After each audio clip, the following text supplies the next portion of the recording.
Before you get into this powerful content and this conversation, I need you all to do me a favor. Hit that subscribe button on the channel because that's the best way you're going to stay up to date with everything that's going on. Like, share, comment, review, and let me know what's going on, people.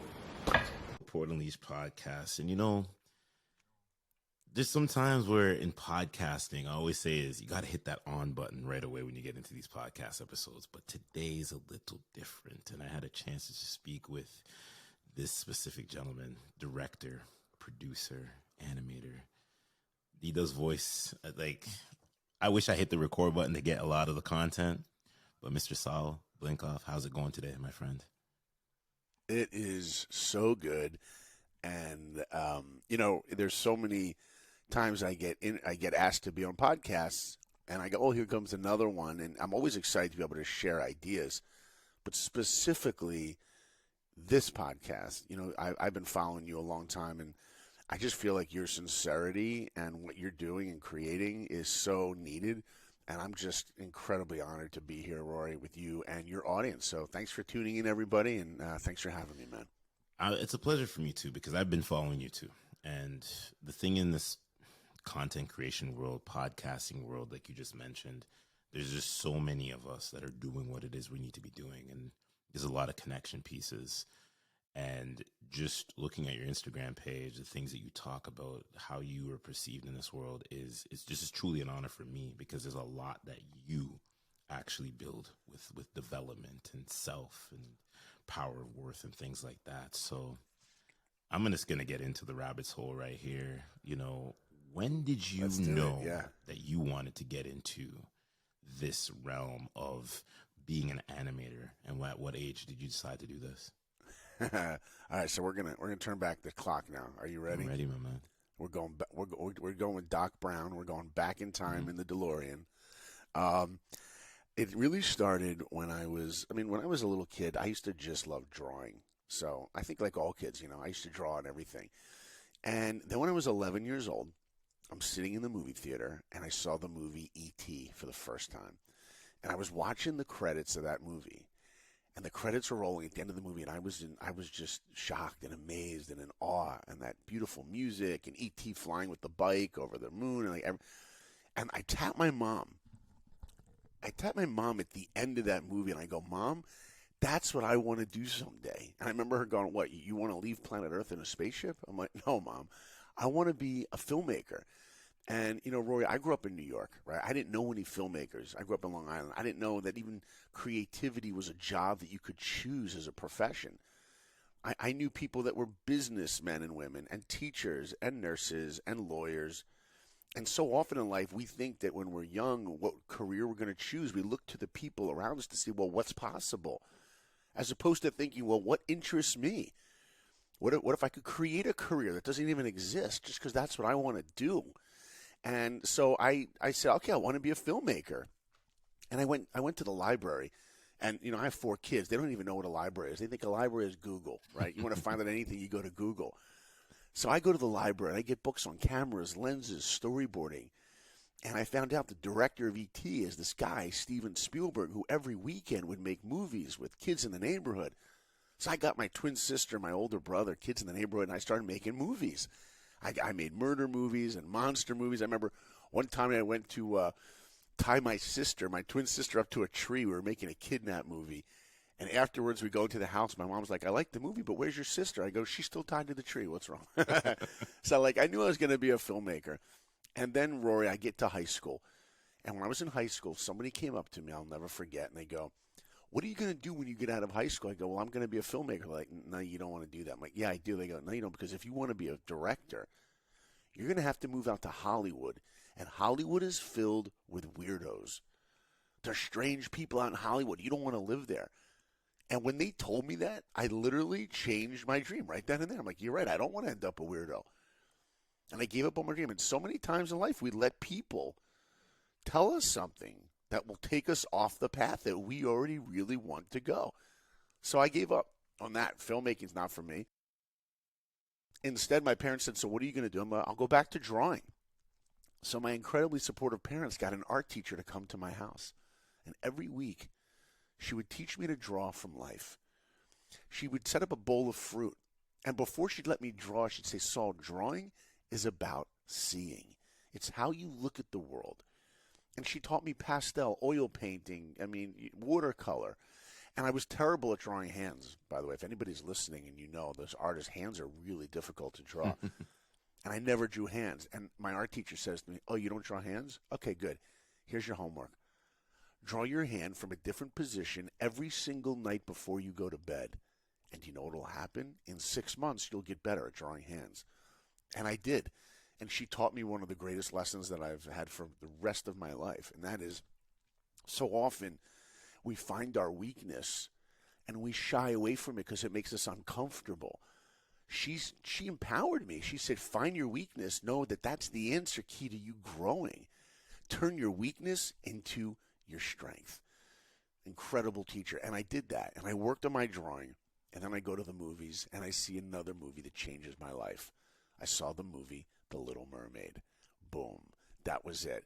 I'm watching the animation in that movie and the sincerity in these drawings, and it was like, wow. And I remember tapping my mom at the end of the movie. I'm like, Mom, that's what I want to do. She's like, what, you want to fall in love with a fish? I'm like, no. I want to work at Disney Animation because you know what animation is?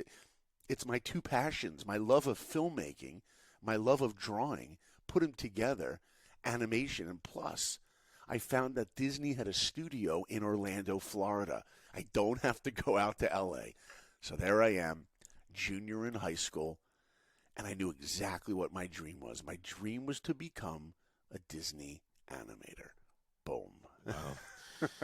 You know, there's so much to really unpack. And when I realize with a person of your caliber, the art of delivery through storytelling, where did that come from? I feel like that's another hole I want to jump down. Yeah, I've never been asked that. That's a phenomenal question. I love the questions like where I have to really think. I'm like, wow, let me see, where did that? Well, I think Yo, before we get into powerful conversations on this page, I need y'all to do me a favor. Head over to Instagram, free platform. I'm posting tons of free content each and every moment I can. Instagram Reels, Instagram posts, Instagram stories. Let's go. Continue the conversation. my parents were divorced, and I was a middle child. I am a middle child, and growing up isn't easy for anybody anyway, right? I wasn't good at sports because I had asthma. I didn't have barely any friends, and I was alone a lot. And what I used to do is, in my own head, is I would build clubhouses and tree houses outside all the time. But I didn't have like money to go to Home Depot and get 2x4s and nails and plans. And when you say a tree house, you think of these beautiful things that these parents build for these guys. I didn't have that. Okay, so I would find scraps of wood anywhere I could. And I would just, every season, like the winter would destroy whatever I made because it was like Eeyore's houses. They were made out of sticks, basically, but they were mine. And I would make these tree houses and clubhouses, and it was my own world. And while I was in that tree house or that clubhouse, and just my head was spinning with just stories. And I remember going to movies or reading books, and stories was just a great escape for me. I think a lot of us can relate to that. One thing that we all have in common is that life is hard, whether your parents were divorced or not, whether growing up was hard or not. We all have something. We all have a struggle in our lives. Some of them are physical, but a lot of them are emotional. They're in our minds. We have self-doubt. And stories can just take us away from our own lives. But as I've gotten older, I look at storytelling not as an escapism, but I look at it as an opportunity. It's the vehicle that I understand the most as a filmmaker to be able to impact people. And if I look at my own life, there were times in my life when stories really impacted me and changed the trajectory of my life. So, and I've always just worked on it, but I think just naturally I just gravitate to storytelling. I love that you say that, man. The voice, it's the power of the voice too. And you probably get this a lot. So many people say is the voice, the radio, authentic voice, to capture that. What does that look like? What does that feel like? And you can hear it. Just being in the recording of this, And I know the audience are seeing this either on video or they're seeing this through audio, and they're probably like, "Yo, Sal, like the voice is so risp. It's so it's just there. You know what I mean? Excitement and things like that." And Well, I could tell you it wasn't always that way because when I didn't hit puberty till like senior in high school. So before that, my voice was in the high zone. I still remember my older brother. He would say, "Can your voice change already? Because really, it's enough with the screeching, you know." And I watched those old videos. My brother used to, we used to watch Michael Jordan, Dominique Wilkins do the slam dunk contests. Like, I grew up in the '90s, and MJ was my hero. And my brother and his friends would get a trampoline outside, and they would do a slam dunk contest all day. But I'd be the video guy. I'd be the director guy. I was videoing my brother's childhood, And I still remember, I have video of like him jumping, the tongue out and everything. And I'm like, "Jay, wow, go higher." My screechy voice, Oh, man, it was hard. So I appreciate you saying that now. So for anybody listening, don't worry. Your voice will most likely change. Just wait another couple of years if it hasn't yet. love that you say that, man. When we think about this and development, what would you say is the biggest mentor in your career? And what was the biggest thing you learned from them? Wow. Again, man, you're asking the best questions. I got goosebumps. Well, let me go back a little bit back where we were, and let me pick up from that on the story. Just because I had that dream of how I got in, how I wanted to be an animator, doesn't mean I knew how to be an animator. Today you want to be a Disney animator, you go to Google and you type in, "How do you become a Disney animator?" and you'll find out. Well, back then we didn't have that, so like I said, I went to the library, and there were no books on how to get into Disney. There was nothing like that. So my mom, incredibly supportive, took me, not my older brother, not my twin sister, took me to Disney World. And is walking me around Disney World just to ask people there, how can my son become an animator? And we're getting on the It's a Small World boat ride. I still remember getting the lady at Disney, the Disney employee, they're called cast members. She goes, "How many people in your party?" I'm stepping on the boat. I go, "2." My mom goes, "By the way, my son wants to be a Disney animator. Can you help him out?" And the lady's like, "Ma'am, this is a boat ride. We don't hire animators here, We go through the It's a Small World boat ride. We come off. The lady's like, "Look, if you want to work at Disney, you got to go to the Disney casting building. That's the office building where they hire all their employees, and it was 4 minutes away from where we were in Disney World." So my mom takes me to the Disney casting building. We pull up to it, and can you imagine, Roy, what a Disney office building looks like? It was whimsical, imaginative. The doorknobs looked like the ones from Alice in Wonderland that speak. They were made out of brass. I open up those doors and step into this atrium, and there was gold statuettes of Donald, Pluto, Goofy, all the Disney characters. Even the air in that atrium was like Disney air, like pixie dust in the air. It smelled sweeter than any air I'd ever smelled. And I walk up this ramp to the interview, and painted on the ceiling is Peter Pan and Wendy. And I'm thinking, wow, they're going off to Neverland. That's where I want to go, So I get there for the interview. The woman says, "What are you doing here?" And I'm like, "Well, I'd like to be a Disney animator." She goes, "Well, we don't hire those here." I'm like, "Well, who do you hire?" She goes, "Well, we hire people that work the rides in the park. We hire people that work in Disney World. We don't hire animators." And I was discouraged. She goes, "Well, hold on a second." She leaves the office, comes back in 2 minutes later, and hands me a piece of paper, which became the most valuable piece of paper I ever held in my hands. It was a list of 8 schools, 8 art schools that Disney recruits their artists from. She says, if you want to be a Disney animator, you need to go to one of these schools. Well, in my head, that was like the recipe. You go to a great restaurant, you taste an unbelievable dessert, you want to make it at home, you can do it if you have the recipe. And so often in life, I meet people and I ask them, "What's your goal?"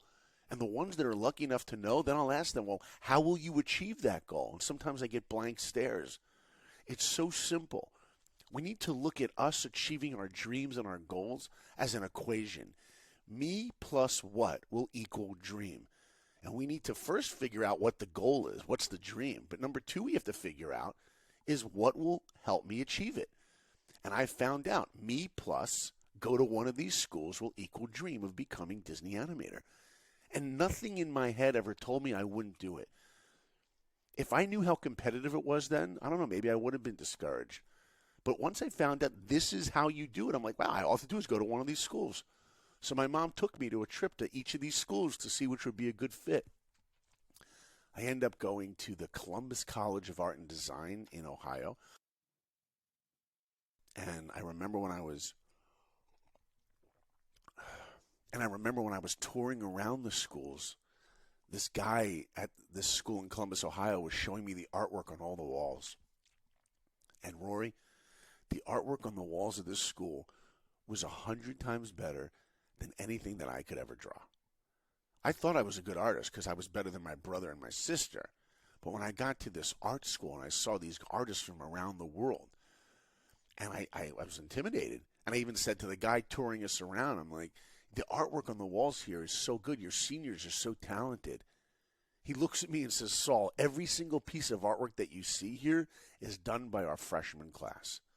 They're only a year and a half older than me, and they're 100 times better than me.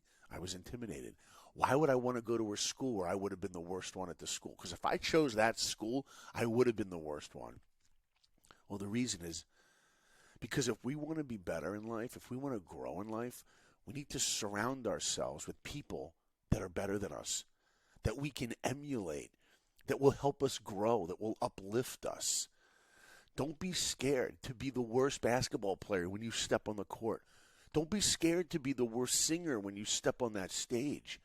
Because if you surround yourself with people that are better than you, it will elevate you. And I chose the school. And thank God they chose me. So I go to that school. In the first week, I found out quickly how bad an artist I really was. Not only that, but this is before Pixar existed.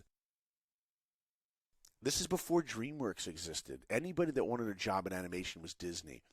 And this guy from Disney comes to our school, stands on a stage in front of 750 students. Every freshman, sophomore, and junior and senior was in that auditorium that day. He was one of the original animators on Sleeping Beauty. His name was Bill Matthews, had a white beard. He used to hang out with Walt Disney. To me, it was like seeing Walt Disney himself. And the guy on stage is there to present to us what they're looking for in order to get into Disney. And he says, just so you know, he says, out of the 750 of you, how many of you want to work at Disney Animation? Every hand went up.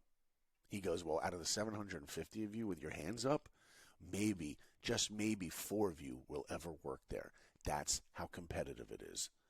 And I remember when he said that, I just thought one thing. I wonder who the other 3 are going to be. Because in life, you either believe in yourself that you can accomplish something or you don't. And I don't mean what we tell people on Facebook or Instagram, or what we tell people, what we show people, the facade of us. I mean deep down.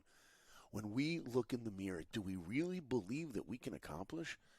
Do I really believe that I can become a better human being? I could be a better husband, a better father, a better at anything? Like deep down, well, at that point in my life, I did. And I went to figure drawing class and did a lot of drawing, lots and lots of drawing, because then he goes, in order to get into Disney, you got to draw life, no cartoon characters. He said, you got to draw people and humans from life. That's what we want in our portfolio. And if you get that portfolio, you send it in, you have to get the internship. No internship, no Disney. So I'm drawing nonstop. And sophomore year comes, and I get my best drawings together, and I send them into Disney. And I get a letter back a month later on Disney stationery. Saul, thanks for sending your portfolio in, but you didn't make it. All right, I got rejected. You know, I didn't even care because I had an envelope that had the Disney logo on it, and my name was printed on the envelope. The Disney company knew I was alive. I thought that was awesome. Yeah. I put that letter up over my desk. Wow. Another year goes by. And me and my buddy Andy, my best friend, by the way, when I was in school and I met this guy, Andy, he was the best artist in the school, even as a freshman, because he never stopped drawing. And I want to tell you, and all your listeners, just me being friends with someone like Andy made me a better artist. Because who you choose to be friends with actually affects who you become. The values of our peers become our values. And as parents who are listening, you know that you want your kids hanging out with the right kids. Well, who are we hanging out with? Because those are the values that we will emulate. And I was just lucky that I found Andy because he was my best friend and he was the best artist. Why? Not because he could draw well, because he was disciplined. He wasn't lazy. He was up in the morning early and drawing. He and I used to walk around Columbus, Ohio at night just drawing and talking, drawing lights and benches and people at bus stops. It was awesome. And Andy and I were focused. I want to tell you one other quick story. We got time. Because I'm We got so. time. I tell people this, like, before you go into that story, like, the art of speaking, and I'm so drawn in that it's just like, because it's a teachable moment for everybody. You know what I mean? The coaching Yeah, me, the life I coaching do. me is I'm like this, and people that could witness this, they could call on the show to be like, yeah, that's how Roy tells the stories. You Wow, are there you go. the epitome of just keep going, my man. Thank you, boss. Go ahead. Appreciate Go you. ahead, man. This story here.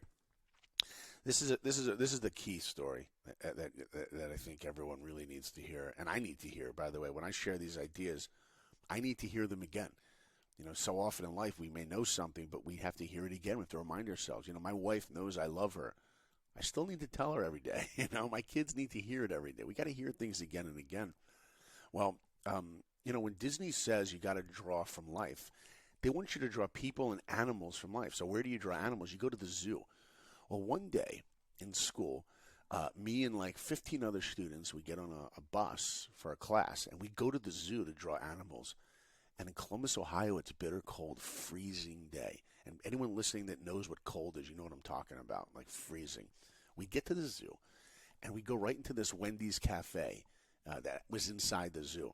And of course, we get like hot chocolate and coffee and tea. We're just trying to warm up. After about 2 minutes, Andy and I get out of the Wendy's. I still remember seeing all these guys flirting with these girls and these girls flirting with these guys.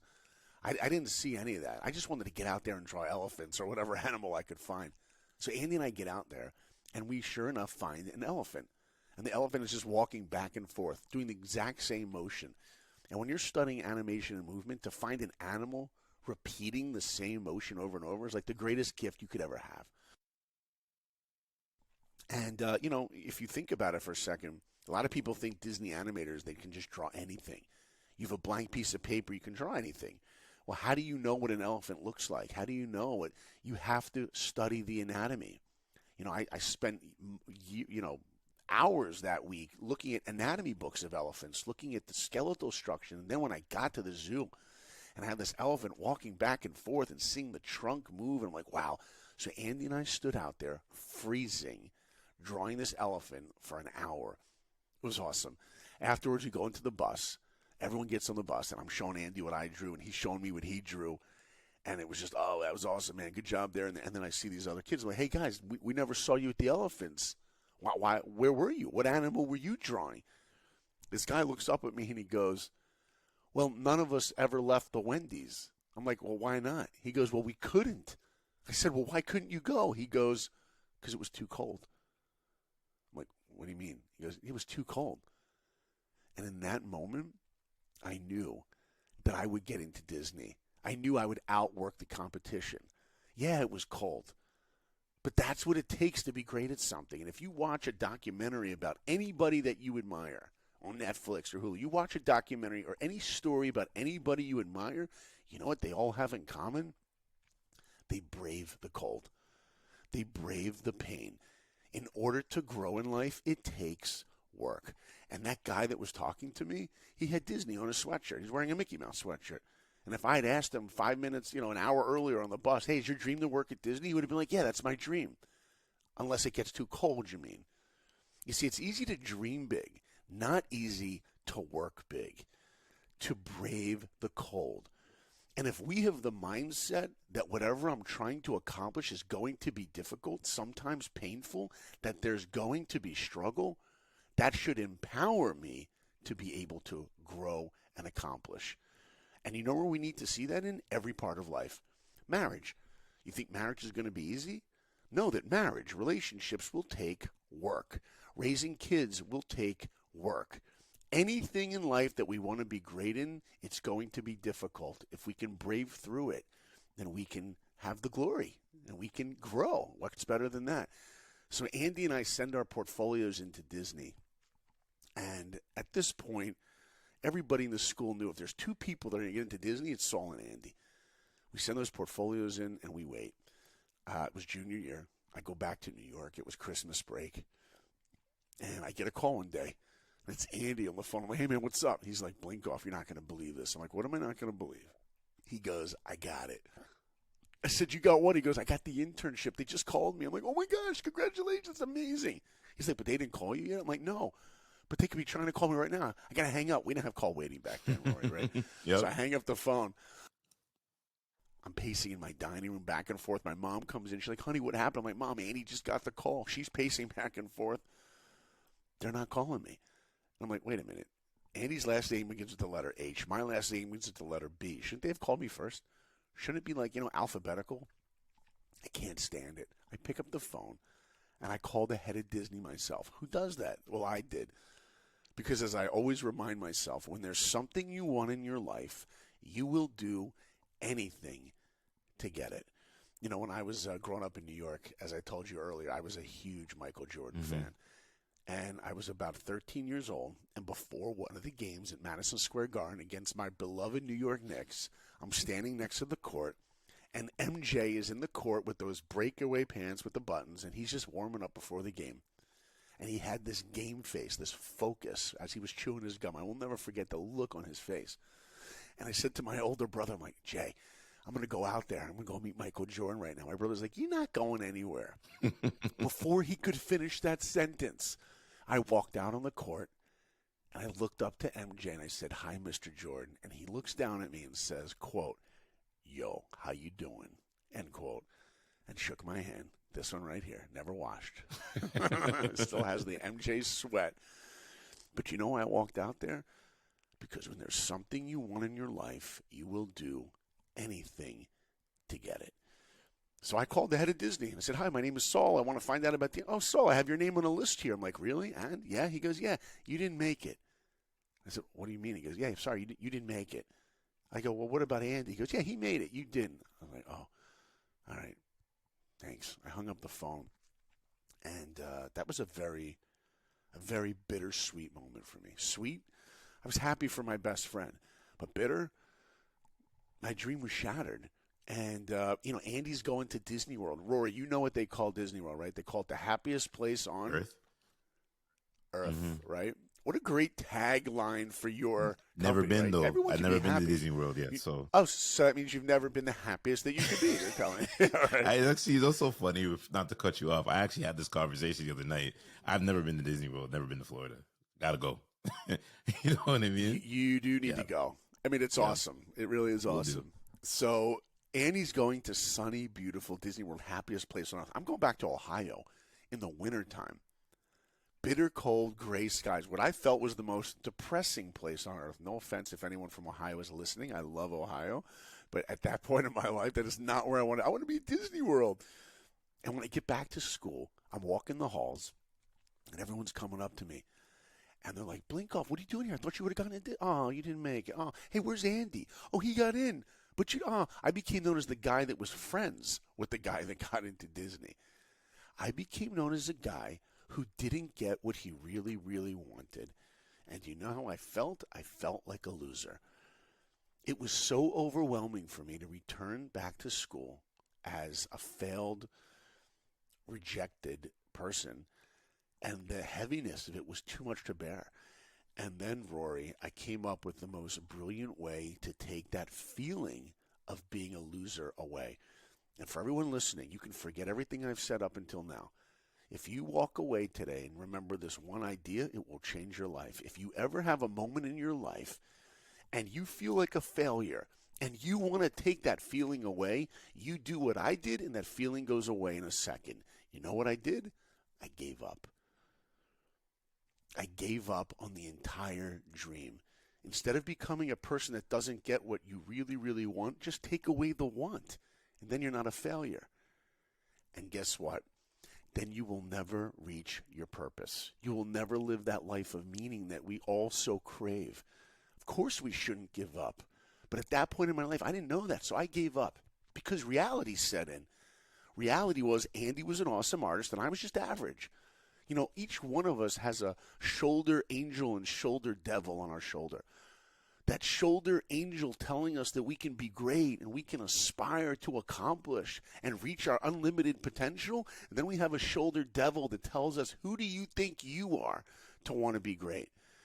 You know who greatness is for? People that they make Netflix documentaries about. You're just average. Go back to your life and stop dreaming. When are you going to grow up? The cynical part of us. And that's the battle all of us have. We just need to remember that nobody wakes up great at anything. You know how Michael Jordan became Michael Jordan? Because he took 750 jump shots every single day before breakfast. If we want to be great, we got to put in the work. We got to believe in ourselves. Well, I didn't.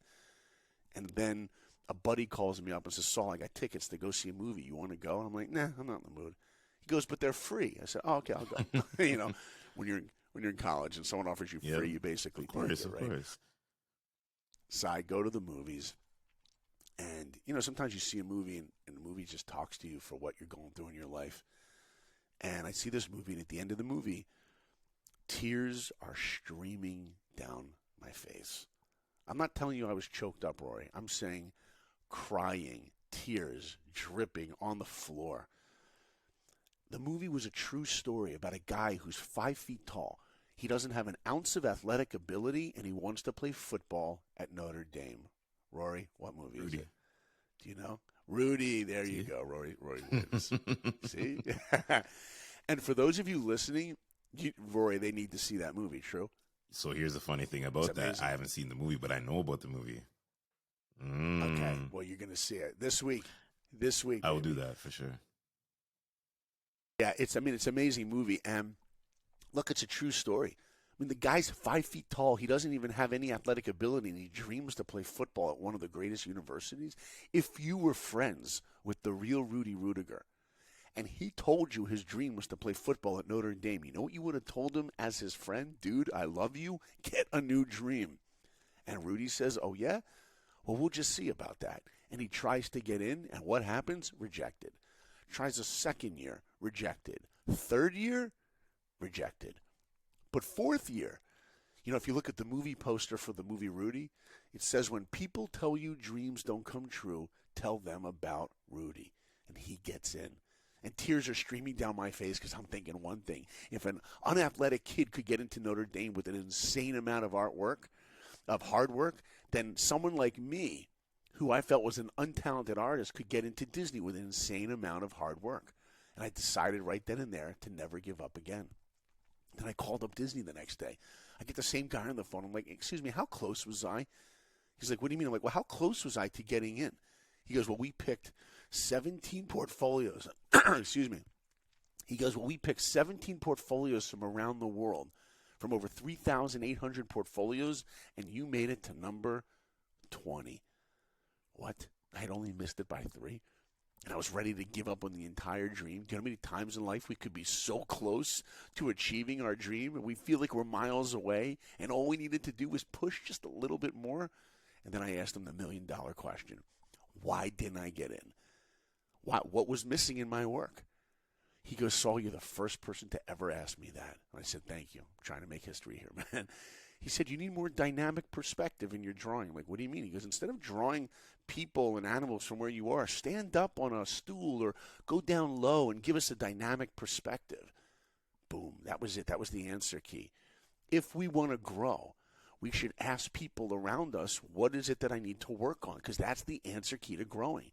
Whenever we fail, and we will fail, because that's what it means to be human.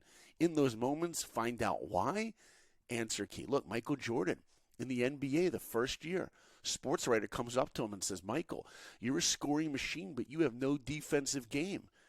Do you know what Michael Jordan could have said to the guy? Dude, get out of my face. I'm Michael Jordan. I made $1 million playing basketball. I'm going to listen to you. But Michael said in his mind, he heard one thing. Something I'm doing is giving that guy the perception that I don't have a defensive game. I guess I better work harder on defense. Mm-hmm. And he did. And next year in the NBA, one player was named Defensive Player of the Year. Number 23. Michael Jordan. Michael Jordan. Wow. Because we need to find out where we need to grow.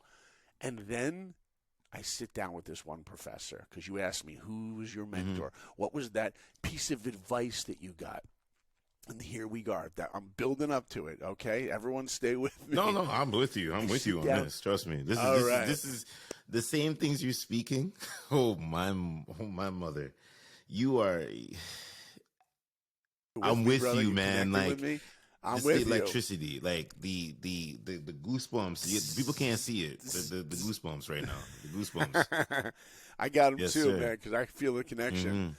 So I sit with this one professor, and he says something to me, and he says, Saul, let me ask you a question. Because I go to him and I say, do you have any ideas of anything else I could do? Like to be better, what can I do? And his name was Mr. Tolstead, old guy, old painter, had this little office filled with paintings and the smell of turpentine, I remember. And I go into this office, I'm sitting there with him, and he says, Saul, let me ask you this. Can you control whether Disney says yes or no?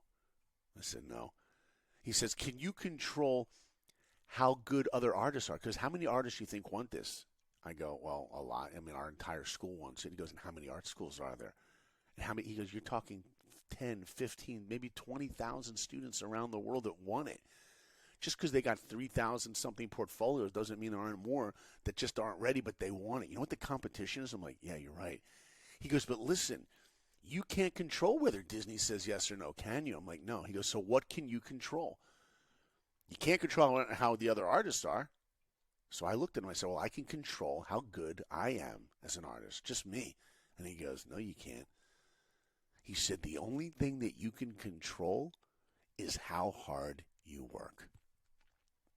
The only thing that we have control of in our lives is the investment we make into something. The outcome is not up to us. So forget about trying to control everyone else around us, and let's put the effort just on ourselves. And then he told me to take out a piece of paper and write this down. And I wrote down this one line. He said, write this down. Nobody worked harder today than me. He says, if you can't say that line and it's true, you don't go to bed. Nobody worked harder today than me. Every time that we take a picture of our food and we post it on Facebook, the competition is working. Every time we binge watch another show that somebody tells you, oh, you have to watch this. No, first of all, you don't have to watch this. Just because there's another great show on Netflix doesn't mean you have to watch it. There can be many great shows out there that you never watch because most of that it's a waste of time. Ask somebody who's 90 years old. Do you want to go binge watch another show? They'll be like, dude, you're 35. Go live. Take a hike. Take your little kids by the hand because they're going to be out of the house in a blink of an eye. Go hug your wife again. Hug your husband again. Life is so short. Do we need to binge watch another show? And by the way, I work in Hollywood and I make shows. And I'm telling people, shut off the screens, But my professor said, he goes, nobody worked harder today than me. If you can't say that, and it's true, you don't go to bed. And I went back and I worked harder. I went to the zoo more, and I got my portfolio together. I got my best drawings together, and I sent them into Disney. And I got a call from Andy a couple weeks later. He's like, Blinkoff, you're not going to believe this. I'm like, what am I not going to believe? He goes, dude, they built a brand new wing on the studio, and you deserve to be there. I'm like, thanks, man. He goes, but guess what else? I'm like, what? He goes, they built a basketball court just for Disney animators. You love basketball. You deserve to play there. I'm like, thanks, man. He goes, but there is something else. I'm like, what? He goes, they put up a piece of paper with a list of the next interns. I'm like, yeah, and? He goes, you're on the list. I said, what do you mean? He goes, dude, you did it. I'm like, thank you so much. He's like, what are you thanking me for? You did it. I hang up the phone. I go over to my tape player. Some of you don't know what tapes are. They play music, okay?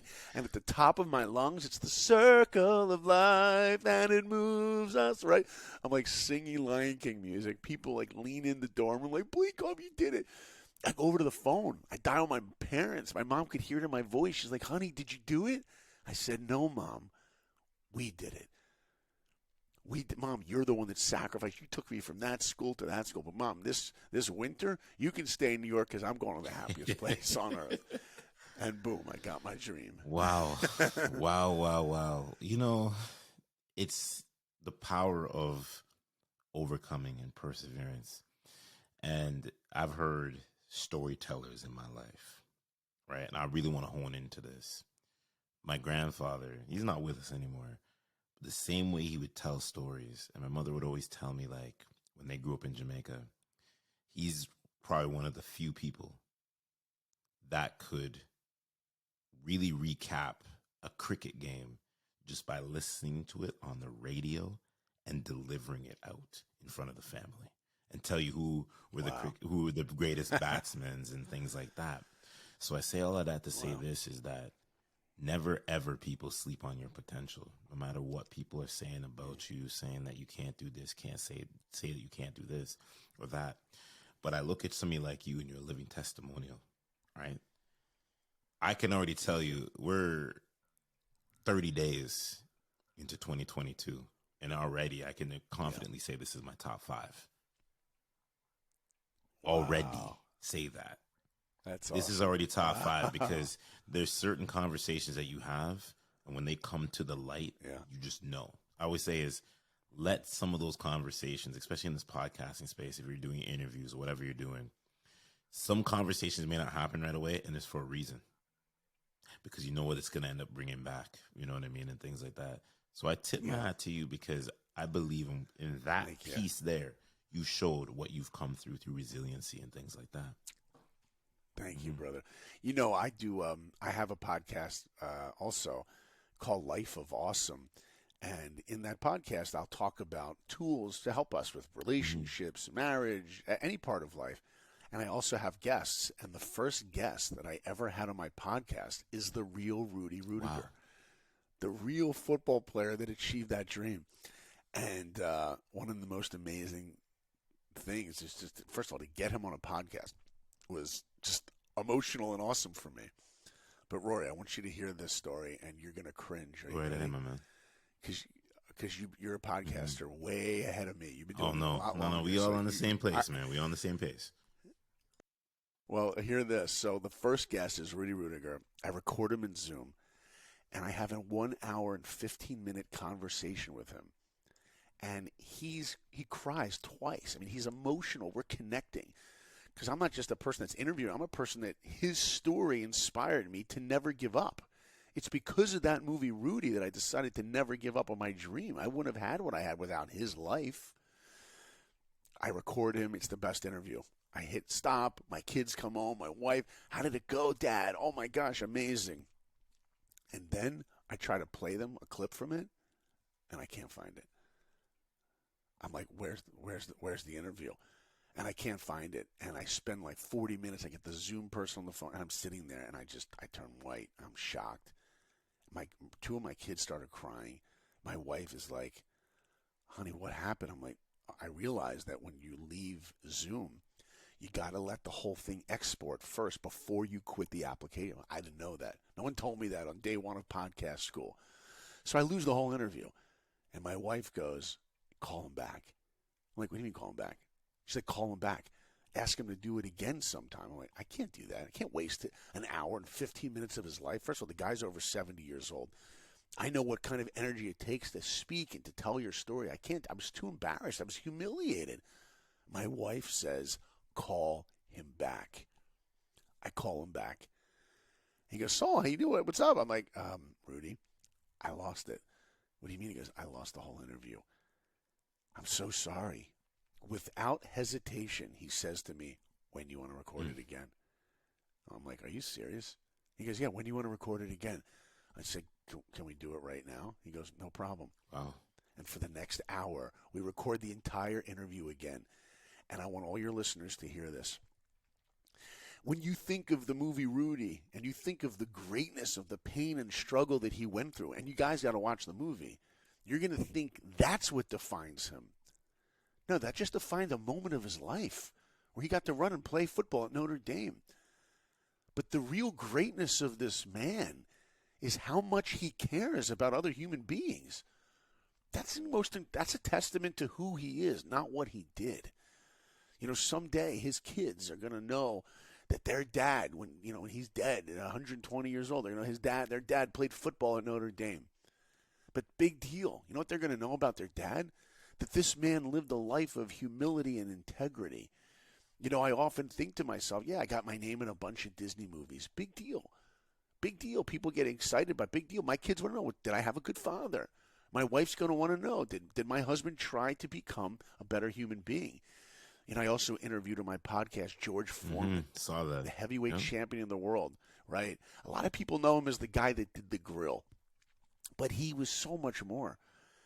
And after that interview, he changed me forever. I was totally changed. Because here's a guy that's got $138 million his first year doing the grill. Two-time heavyweight champion, gold medal winner. He was on a TV show. He was the Doritos spokesman. The guy's done everything. And at the end of it, I asked him, George, what's your legacy? What do you want people to remember about you? He goes, one thing, that I loved human beings, that I cared about people. That's it. And that's really inspired me, you know. It's inspired me because I think ultimately the goal of life is really not just to accomplish career and all those things, but it's to accomplish character. It's not what do I accomplish, it's who do I become along the way. And all of us listening, we could easily make a list of everyone around us that should change. If your parents are alive, you could easily make a list of how your mom and dad should talk to you different. And if you're in your 20s or above, your parents probably aren't even going to tell you what they really think because they're walking on eggshells around you anyway. Because now you're an adult, right? We don't want advice from our parents. Mom, Dad, I got this. I'll figure out life. So who's going to tell us in our lives? Who's going to tell us where we need to grow? And that's really where marriage comes in. That's where you need a best friend, one person that can tell you, you know what? Here's where you need to grow. And instead of us making lists and charts of how everyone around us should change, I can tell you if you work for a boss, most people are like, yeah, my boss should run the company this way. Let me tell you where they're doing it wrong. How many of us make a list about ourselves? You want to be great? Stop trying to control people around you. Instead, put all of your effort on controlling yourself. Each one of us should make a list of our negative character attributes. Guess what? We all have them. That's what it means to be human. And you know what life's about? Work on the list. How do you do it? Well, make a list of your positive attributes. Those are the tools that God gives us to be able to accomplish the work. And what's the work? Becoming the best person I can be. That's it. Whew. You know, the pros and cons list is something that was recommended to me over 10 years ago, right? And I use that in my day-to-day and a lot of my conversations with people. I say, listen, you got to make that pros and cons list because that pros and cons list will tell you everything you need to know. But there's so many people that look at that and say... But if you can make that list with someone else, because we don't look at ourselves real. That's why, like, you know, that's why they say that, you know, intimacy is really vulnerability. Right? If you're a man listening to this now, be real for a second. Hearing this. Let's go. If you're a man, right? Let's talk about men because I'm a man. I could talk about this. Okay.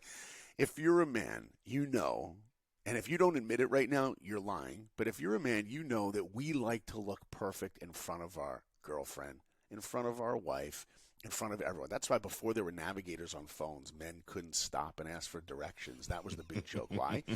Because I don't want to come off like I'm lost. I don't want to come off like I don't know. The only way to grow is to have the humility and realize you're not all the way there. And you know what I tell single women all the time in classes that I give? I say, don't find a man that really, really wants you. Find a man who really, really Can you repeat that again? Holy crow. Repeat that again. Let's go. Right. Okay. Let's Here go. we go. Here we go. Because in the end of the day, there's one goal of life, and that's to grow. And if I'm going to grow, I need to have somebody that can help me grow.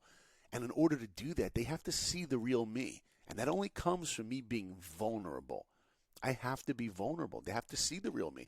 Think about that first date. When I took my wife out on the first date, let me tell you, I wore the best clothes, mouthwash. I had Tony Braxton on repeat, right, in my home. You know what I mean? I'm going back to the 90s, right?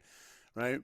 And everything was perfect. Now we're married 20 years, Rory, this week, my wife and I, 20 years.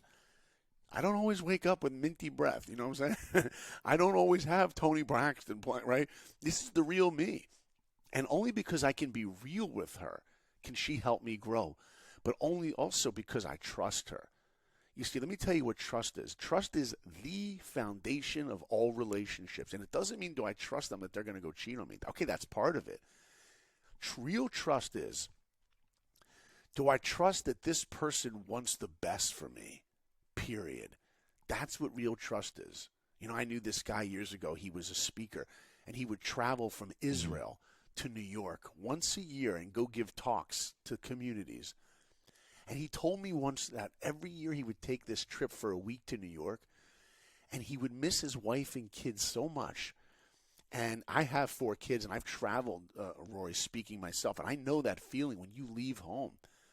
And it's hard to, especially when your kids are young, you want to be at home with them. And he told me how he would leave to go to New York, give these talks, and he would count down the days when he would get home. And he would dream about putting the key in that door and hearing the pitter-patter of those little feet running to him. And sure enough, he counts down the days, 5, 4, 3, 2 days from now, I'm going to fly home, I'm going to put the key in the door and hear the pitter-patter of those feet. And sure enough, it's the day. Flies home to Israel, gets into a cab from the airport, goes through the hills, gets to his home. It's real.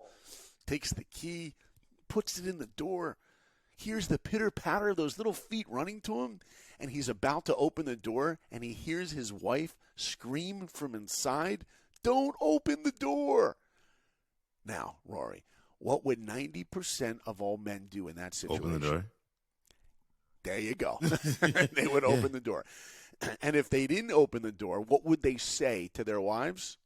Lots of different things. Could it be expletives coming the way? I don't know. Here's what they would say. Honey, why not? Why not? Tell me why. You know what why not means? Why not means, why don't you tell me why I shouldn't open the door? And if I think it's a good reason, I won't open the door. You know what why not means? It means I don't trust my wife. Because you know what trust is? He said trust is that he knew how much his wife knew, how much he wanted to come in, and if she was telling him not to come in, it must be in his best interest not to open the door. And he didn't open the door, and he didn't ask why. That's trust. And what had happened, he found out later, one of his kids had thrown up in front of the door, and the wife was cleaning it up. Trust is, can I look into the eyes of this person and know that they want the best for me? Not what it does for them, but that they want the best for me. You have that foundation. By the way, if you get one person in life that you have that trust with, forget 5. Take a tree. You do a cross-section of a tree. Trees have all those rings, right? Go to your Facebook. Look, you have thousands of people on Facebook, all this stuff. You, believe me, we all have somebody who's friends with us on Facebook that we don't even know we're friends with. If that person that you don't even know you're friends with comes up to you at the supermarket and they're like, you know, I saw you last week speaking. You should have been more humble. I'm like, I'm sorry, who are you? I'm your friend on Facebook. I'm like, that's nice. Could you get out of my face? Like, I don't even know you, dude. Yep. But if you go to those inner rings of the tree, you think about who are you closest with. Maybe you got some family there. Well, your family's not going to tell you what they really think. But maybe you got a group of friends. Maybe you got an entourage. Maybe you have one best friend. If you have one friend, you're a king, you're a queen. Let's say your boss overlooks you for a promotion, and you go tell your friend, and you're venting your friend. You're like, oh, my boss, they don't know anything. Your friend's going to be like, yeah, you're right, they don't know anything. Is that really your friend? Or is your friend the one that says to you, you know what? Your boss is right. What do you mean? Well, you've been coming in late over the last couple of weeks. Of course you're not going to get that promotion. You're not showing that you're serious at work. You'd be like, dude, I thought you were my friend. I'd be like, I am your friend. I'm trying to help you grow. If you can go through life with one person, you have the humility, and you can hear that person tell you where your strengths and weaknesses are, then you can accomplish the greatest task at life, growth. It's Sunday that we're doing this recording, man. You taking us to church, like straight up. And that's not even making a mockery because I have my religious belief, you know what I mean, and things like that. One of the questions I wanted to ask you, right, in Hollywood right now, who's that one person, that one actor, that one actress that you want to bring to life on the screen in an animation? You mean like what actor do I want to work with in animation? Hey, however you want to answer, That's my man. good. I know it's a tough conversation. I know it's tough. It's tough. I love it. No, I love the questions where you get me to really think. It's easy. It's the only actor that I watch where goosebumps are all the time. Every movie he does, his performances go right into my soul. Denzel Washington. Okay, here we go. See, did you time the conversation that we were going to get into? No. Dude, when I was in the 90s and I saw Crimson Tide, if anyone hasn't seen that movie, go see that movie. Because they could have cast anybody in that movie, but nobody could have delivered a performance like Denzel. And if you've seen him in Glory, like, let's go back, like, what a performance. But anything he does, Training Day. Let's go, man. Guy. Right? Denzel, dude, that's it, You know what? You're inspiring me right now. I'm actually developing something right now, and I'm thinking I got to reach out to Denzel because when there's something you want in your life, you will do anything to get it. And by the way, he also speaks a lot publicly and has a lot of wisdom about life. There's a lot of beautiful quotes from him. You can check out online, type in Denzel Washington quotes, and you'll see he's got such wisdom. So on and off the court, he's my man. I heard a lot about Macbeth. A lot of people are ranting and raving about Macbeth, and I haven't got a chance to see it yet. Right, I heard it's they're saying it's Oscar. It's almost guaranteed people want to say it. Right. I'm like, okay. There you go. And you know what? For some reason, when I'm on airplanes, I actually heard there's a study that when people fly on planes and they watch movies on planes, they cry and get much more emotional than they would if they watched it at home. And they say it's because when you're on a plane, first of all, we have this constant awareness that we could crash. Right? Even if you fly all the time and you've done it, you're not nervous, you still, for a moment, know that this machine could crash. So we could die. So it makes us appreciate life a little bit more.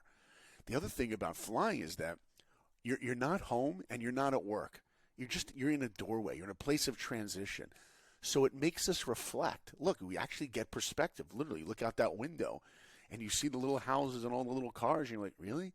That's what gets me so upset every day? It lets us get perspective on life. And when we're in that headspace and then you watch a movie on the plane, it like goes right into your soul, So I always find those Denzel movies when I'm flying and they go right in there, man. Man, Denzel's a powerful man. And when I think about the movies I've seen with him, and from the Training Days to the John Q to Virtuosity, I was just talking about that with somebody on their podcast about virtuosity with the glove, and things like that. And Denzel's so ahead of his time, and I'm like, I always say this: appreciate the greats while they're here. Right? Speak about Michael Jordan. What's the one? Fences? Is it No Fences? Fences was good too. Fences, right? That was called, right? That was such a great performance. And so many people had a lot of things to say to that, but me and how I have my politic, I like to say, I said is when you watch a movie like that, you gotta if you have a relationship with your parents, you understand the movie. If you didn't, you're probably gonna rebel a little bit. You know what I mean? And things like that. Yeah. Because a lot of the things that Denzel was talking about in that movie was just about, his son becoming a better man and things like that. And it's like, if you don't have that relationship, it's going to be a little bit of uneasy for you to watch, and things like that. And I call it the way I see it too. Yeah. So, Are you a father? Are you a father? No, I'm 37 years old. We don't do that. Not yet. Not yet. You'll get one there. day. So I can tell you, I'm a father. I have 4 kids. I have 3 daughters and a son. And raising kids is hard, even when you have great kids. And I think all kids are great, but raising kids is hard. But for me, as a man, raising a man, my son's 13. It's one of the most difficult challenges of my life because my son wants to emulate his father. So imagine you're going through life, and let's say you're a religious person right now and you're listening. And we all have that little thing going in our minds like, okay, God's watching me right now. He's watching me do this. He's watching me do that. I know that's wrong, but he's watching me, but maybe I won't believe in God for the next 20 minutes, and then I'll believe in him again when I go to church or whatever, synagogue, right, whatever. But when you have a son and you're a man, you're constantly have someone watching everything that you do and wanting to emulate you. And it's a constant pressure to become a better human being. And it's the same thing for raising girls also. I'm raising girls, and whether they like it or I like it or not, I'm showing my daughters the kind of man that they should hopefully want to marry one day, right? Because if you think about where do they get a vision for what marriage is, well, it's from our home. So how I treat my wife, how I speak to my wife, my kids are picking that up. My son will hopefully, if I do a good job, want to speak to his wife the same way. And hopefully my daughters will know, I need a man that's going to respect me, right? And want to hear my opinion. It's very hard. Raising kids isn't just, it's fun because you get to take them to Disneyland. It's all it is another test and another vehicle for us to grow and to work on ourselves. And that's not easy. But, man, is it meaningful. My wife always says, it's the hardest work, but it's the best work. Absolutely. And that's why I always say you got to protect your peace too, right? Got to find the right person. And I feel like even in dating now, that's its own topic. Maybe that's another conversation we can have down the road. You know what I mean? I'd like to venture with. Yeah, sure. Because. And then once you pop out those kids, you let me know. We'll talk about our common father. It'll be for a while, my man. Yeah. That's a hard. But one of the things I look at is just always protecting your peace and knowing who's coming around you. And I think everybody, man or woman, have gotten bad hands, bad deals in relationships. You know what I mean? And then you correlate that with, you speak a lot about inner circle, having the right people around you. And I feel like to come to a close of this podcast, I want you to really take a deep dive on the importance of an inner circle, because I think a lot of people, especially this time, 2020 started, I feel like my interesting take on this COVID pandemic was to protect our peace in a lot of relationships. Doesn't matter what type of relationship you're in. And I feel like what happened is the world slowed down for us to really see who is really in our best interest. Could be a love relationship, friends, community, parents, all this stuff. And the ones that expired is because you realize that they were never had your well-being placed in front of you. Yeah. So in your personal and professional expertise, and you see a lot of people you deal with on the magnitude, what's the importance of having an inner circle? And really speak to the audience that may not have an inner circle because maybe their trust has been broken. Yeah. You're bringing up the heavy stuff, man. It's good. The pandemic there's a book, a novel that I love growing up called A Tale of Two Cities. I've written about the French Revolution. And the very first sentence of that book is, it was the best of times, it was the worst of times. And I think the pandemic for me, it really, really was that. Why was it the best of times? Because I got to be at home with my wife and kids for, 2 years. Instead of going into DreamWorks as a producer, I got to work from home. So we still made a great show, but I got to be home. And that was such a gift. But why was it the worst of times? Because we were surrounded by death. And everybody knows somebody, especially before the vaccines came out, that got sick or it was very terrible. But over the pandemic, I lost two people very, very close to me. I lost my grandfather, and I lost a cousin, my cousin Danny. He didn't die from COVID. He died from something else. But he was a little bit older than me, and I've never really dealt with death before. My grandmother was gone a couple years earlier, but just the rug was pulled out from under me as far as just looking at life and seeing how valuable life is and how fleeting and quick it is, and reminding me that not to get upset about things that just don't matter. Imagine you're on your deathbed. What are the things that are going to bother you when you're 119 years old? What things are who's going to bother you? What boss or what person that cut you off? But if we could live with that perspective now and not get upset about things, and losing people in my inner circle just made me appreciate and hold people closer that are already in my inner circle. And one of the big things that I came out of it with is just not wasting time. Not wasting time, making sure that we try to surround ourselves with not people, but a person that you can have a real conversation with and really talk to. Yeah, like I said earlier, if you can get one best friend, or if you're married, you have that spouse that hopefully you can work on that real vulnerability and intimacy. And one of the things my kids and I do is we're tea drinkers, right?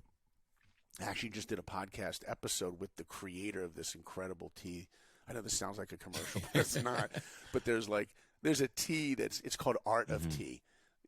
It's great because the taste is amazing, and the only thing not good is it's just a little expensive. So we don't drink it quite often, but when we do, we'll sit around as a family, devices away, and just drink hot tea and just connect and talk. And we also, we're observant Jews, so we keep the Sabbath. So from Friday sundown to Saturday sundown, all devices are off. I get 24 hours a week with no devices. And it's one of the greatest gifts that my family has. And I tell people listening, Jewish, not Jewish, religious, not religious, find a time in your week where you can not have your device, where you and your wife will go out to dinner and you will actually, get ready for this, I'm not even kidding, leave the phones at home. When I watch movies from the 90s or shows from the 90s and there's no characters holding devices, I miss that. I miss that time. So what did I walk away with? Taking whoever's in my inner circle and wanting to connect more. And sometimes we need to disconnect in order to really connect. And just appreciate how fleeting life is. It's so quick.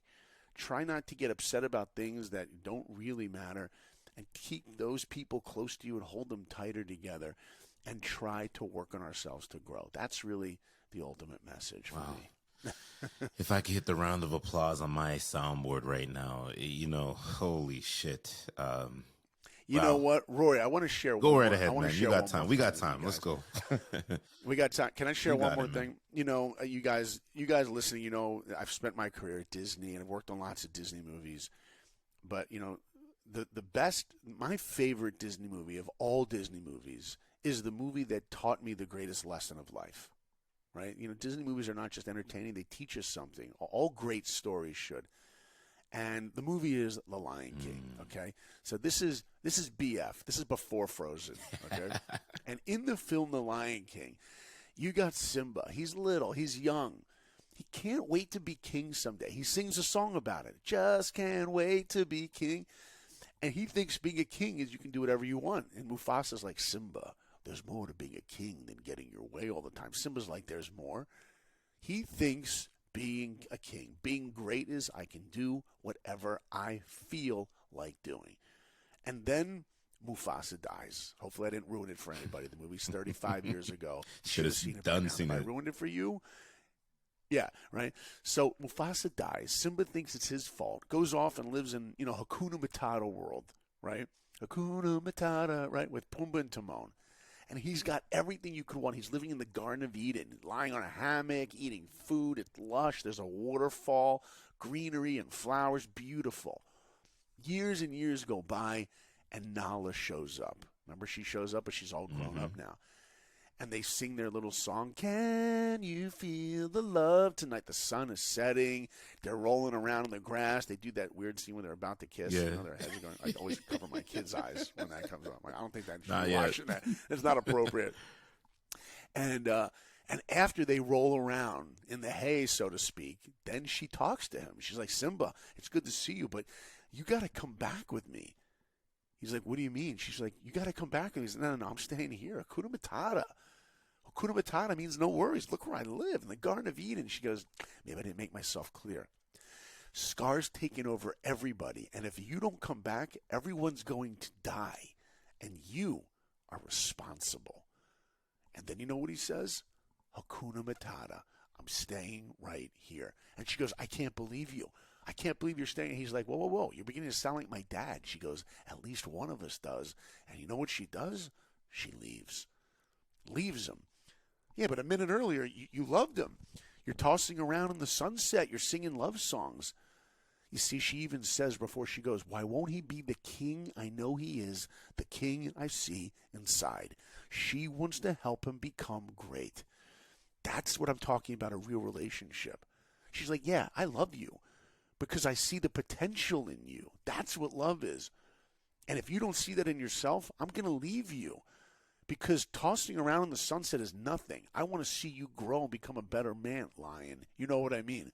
She leaves. He's left there. He sees his father's reflection. Remember who you are. Right after Rafiki comes, and Simba realizes, you know what? I got to go back. He goes back, defeats Scar, and Lion King becomes the biggest animated movie of all time before Frozen. Why?